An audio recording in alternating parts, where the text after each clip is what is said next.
It appears to me that Rutendo has nothing to hide in his dealings with Tagore. It also appears to me that he has decided to take the nation into his confidence and has revealed the confidential details of the relationship between the two, which his opponent has not done.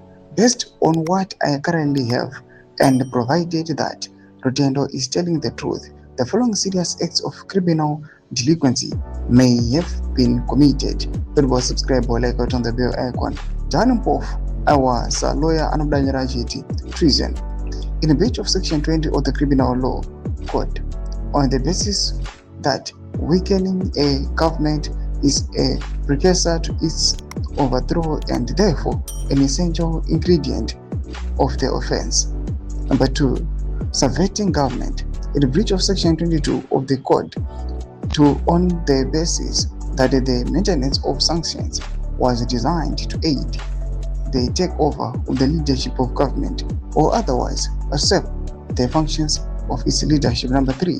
Willfully injuring the sovereignty and national interests of Zimbabwe in breach of Section 22A of Code, the Patriotic Act, on the basis that the maintenance of sanctions subvert the leadership of government. Number 4. Insurgency, banditry, sabotage, and terrorism in breach of Section 23 of the Code on the basis that the maintenance of sanctions inflicts substantial financial loss upon Mnangagwa and his government and also disrupts or interferes with essential services. HAASI Paita Banditi Apa. Most of these offenses are punishable by life imprisonment.